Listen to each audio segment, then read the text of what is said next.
All right, round 3. I'm here with you, with myself actually, because nobody watches these. That's kind of the point, is that I'm not doing this for instant gratification. I'm kind of just doing this as more of a historical archive, because I'm gonna want to watch this in like 20 years time when I'm 52, and I will want to see how I was at this point in my life. And I think that's the value of YouTube, is to have it as like a journal and to really know yourself. Because I also have digital archives of like the last 10 years, not every day. And I even have like tons of journals. Like I can't even, it's like this one big thing that's really hard to carry. So I have a lot of journals. Even though I never kind of go back through those, I'm kind of waiting for a specific day to kind of rummage through those and like see what I wrote. Some of them are, most of them should be stream of consciousness, but a lot of them I just use as like my daily planner, and they'll have like pages written in them and scratched out. But today, what's on my mind right now? Yesterday, I was really feeling myself and I was more comfortable, but today, it was a good day, I would say, because, well, there's a lot to be grateful for. I'm healthy, I have a great job, I have coworkers that I really enjoy, I have a really beautiful home, even though I realize it's not like the most suitable home for me. When I chose this place in like downtown Bellevue, I mostly just wanted to get out of my mom's place as quickly as I could, because the backstory on that is that I was oh my god, I almost forgot where I was before that, but I was living in Capitol Hill, which is the neighborhood in Seattle, up on the hill, and I was there for, oh my god, a year or two? If it was 2 years, like, why can't I remember if I was there for 2 years? But it literally might have been 2 years, but actually that doesn't sound super right either, because I started the pandemic in Renton.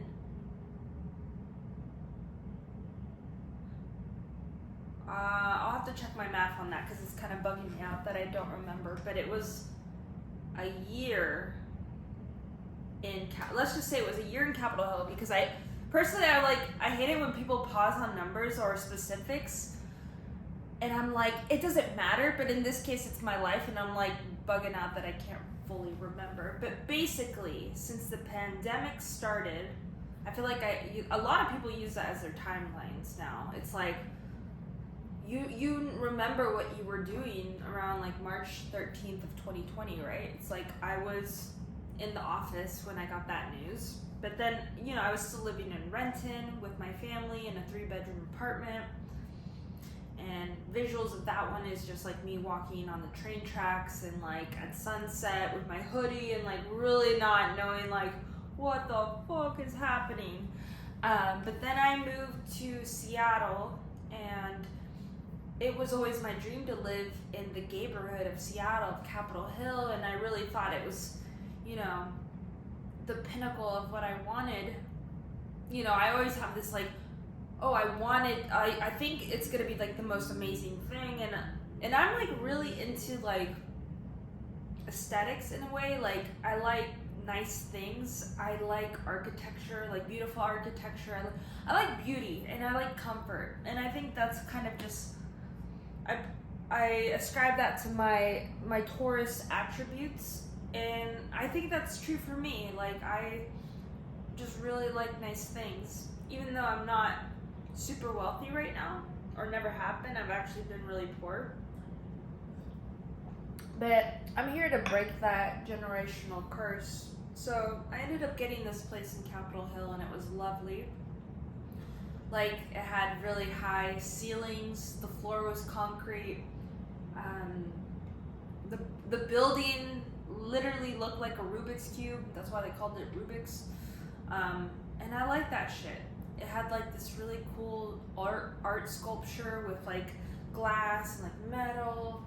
But there was, like, after I moved in, there was a darkness that set in. There was a realization that living in this neighborhood was basically depravity.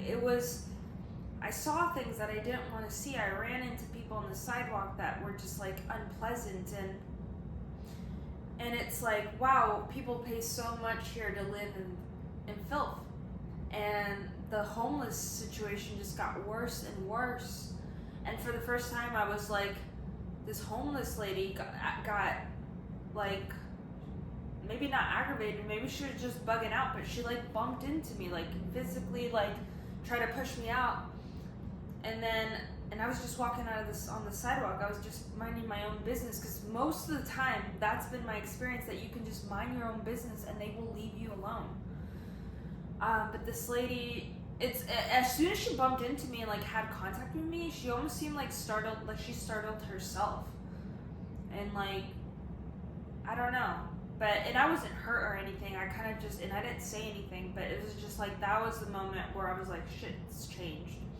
And it was a turning point. Like, I don't remember Seattle and Capitol Hill being that deplorable. And I see things, and in my brain, I'm just like, how can people live with this? How can people live like this? Like, I would see the most just insane things, and I would almost like think like, oh shit, I mean, we're getting like as bad as San Francisco, because one time when I was in San Francisco, I saw some guy shit on the street. And like, that's when I thought, like, that's bad, right? And like public. But now I'm like, I would just see the saddest things and see a lot of sadness in people's eyes. And I don't want to judge them. And I don't think they really want my pity most of the time, right? But it's like, how do you help people like this that are in this situation? Because they're just people. They're not homeless people, and I'm a normal person. It's like, oh my God, this person was somebody's son or daughter, and we don't really know why they're in this situation, but there's lots of variables that can get them into that place. So I really struggled to kind of reconcile me living in this like almost $2,000 a month fancy apartment, me trying to live my best life, and then I go outside and I just see everything is, to me, it's deplorable. It's like, it's sad, it's dystopian. And it's like, I'm looking around to see if other people, but they're on their phones, they're so checked out, there's so many weed shops, it's so easy to numb yourself.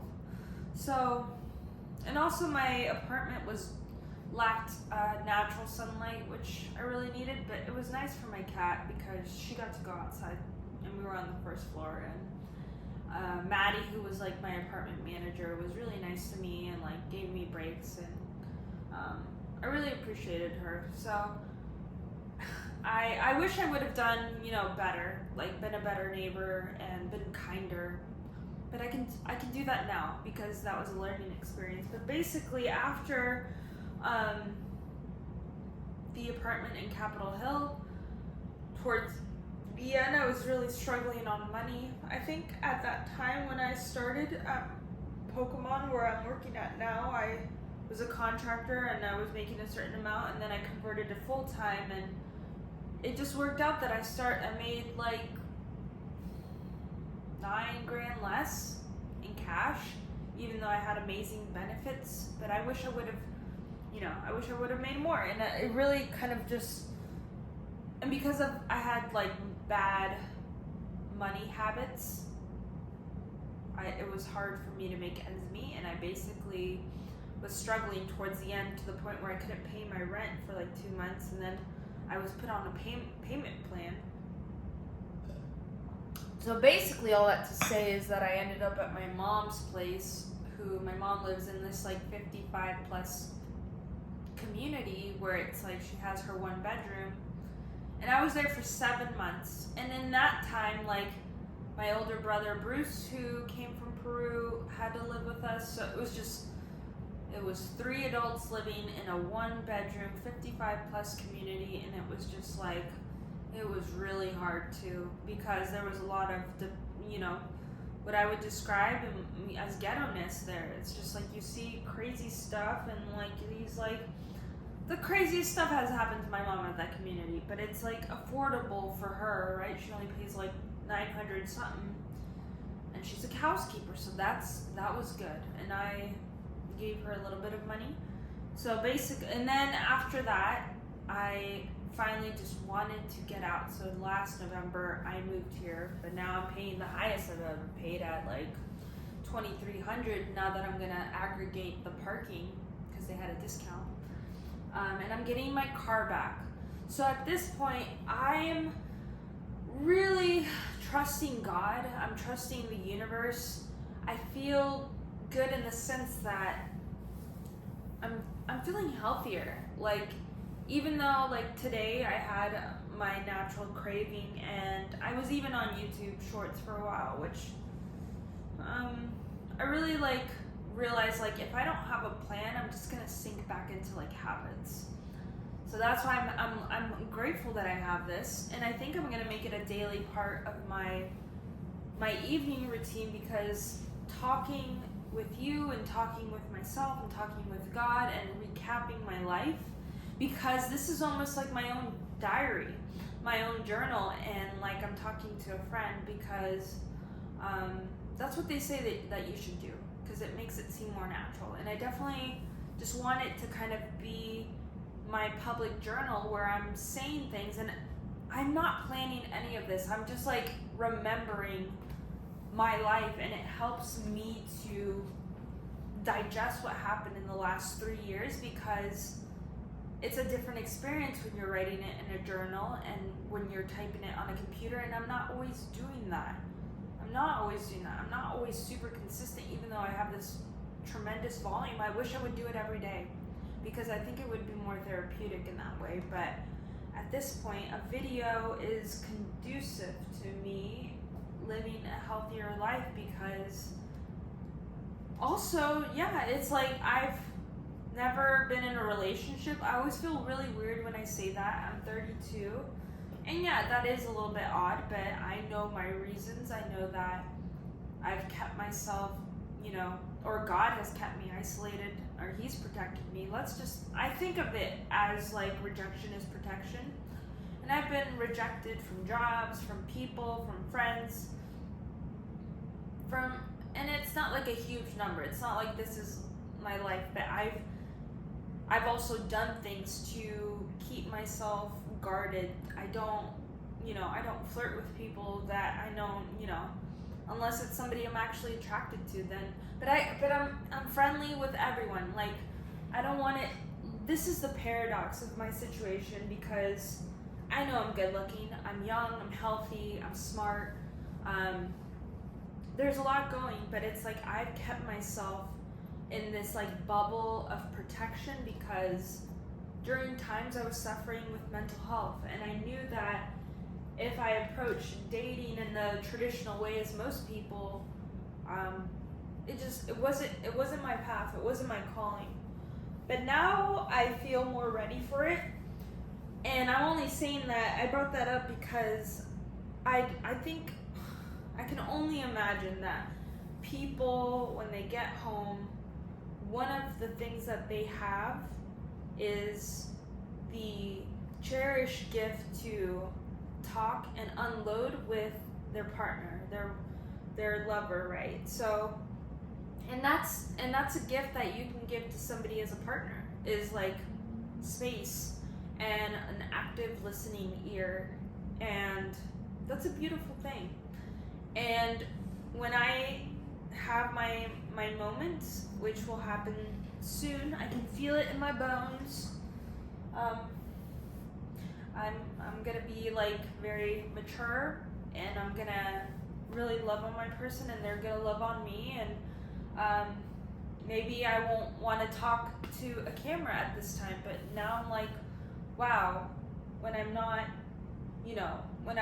numbing myself with substances, and when I'm talking authentically, that feels good, and I can sense that. So Yeah, I don't know what else I wanted to say after that, but I think life is turning into a good direction. I love my job. I love my life. I don't know, I'm just feeling more optimistic, and I'm glad that I don't have like that cloud over me. I'm glad that I have good people in my life. I'm glad, so it's just like I want to like really focus on the good things, and I want to change my mindset, and I think that is what the work is like, how can you develop yourself not just to be better and the best ever, because I've been thinking about that, and I've been led to relax and to chill out and to not feel bad when I'm not doing anything. I've always felt so guilty when I'm not doing anything, when I'm not working, when I'm not doing this. And retrospectively, when you zoom out and kind of compare my life to other people, I've worked a lot. Like, I've worked more than your average Joe. I don't really take vacations. I'm in the office Monday through Thursday. This week we have Friday off, thank God, for mental health day. I've already taken my mental health day for the year. This is just gonna be a nice day off. Actually, I might go to Portland because I want to go to the Nike employee store, because someone posted in the Sneakerhead channel that there's a special for passport holders, which is like this employee discount program that you get as a benefit as being, you know, an employee of where I work at. So, and that's another thing, like, I kind of like work a really cool company. Like, a lot of people kind of have this company as their dream job. It's a private company. You know, I grew up with Pokemon as a child, and I am very grateful that I get to work with people that are aligned, because, you know, people that love, you know, this brand are also just very kind, loving people, and like, you see the little kid in them come out and all this stuff, and like, I'm learning more about the lore. Like, we have our magazines in time. Like, that's pretty special to be part of that. And that's why I'm like, I want to make sure it works out, but I also want to make sure that my family is taken care of. So I'm pulled at two ends with, like, I want to work so hard and be the very best that I can be, and be world class at what I do, because even though my personality type, ENFP, and my Enneagram, and all these things that I did to kind of figure out who I am don't directly correlate to what I do currently, I still know that I get a lot of value in helping people and solving problems. I don't even see them as problems, they're all puzzles, because, like, if there wasn't a solution, God wouldn't have presented me with it. If there was no way to, and it could just be like, hey, it's broke and we need to replace it because the hardware is broke, right? There's always an answer. And that gives me a lot of comfort, that, and you can utilize your resources just like in a video game. So it's like, actually, that's something I want to kind of more incorporate into my life, is the mentality that life is like a video game, or it is a video game, or it's a simulation. And it's like, how is your mindset? How is your inner world? And my inner world is getting better, and that shows, you know. And today I had lunch with friends, and I make myself laugh, but other people emote the laughing emoji. So I'm just like, they're like, dude, I laugh at my own jokes all the time. And it's like, can you enjoy your own company? Can you? And I'm not here just by myself. I got my cat. She's sleeping right here, so I'll look at her. I wish I played with her more though, but she's a hard cat to play with. I will say that. This is my electrolyte drink. Today I had a strong temptation to go get wine. Ooh. But like, wine doesn't do much for me when I drink it, and like, I don't have that control. And that's when you know you have a problem, when you can't moderate your usage. It's like a normal bottle. I think, yeah, I could finish it, or I could get to like really little, so it's like also have the other cup, you know, that portion the next night. But to finish, like, I don't think that's what most people are doing. Anyway, I have to get really selective about my alcohol usage because I really want to make a little bit more progress on carnivore. I think I'm still adapting from, you know, the binging that I've done in the last 2 weeks prior. But I feel myself getting better every single day, so that is it for this one. And I'm glad I'm still posting, and I will continue to post more.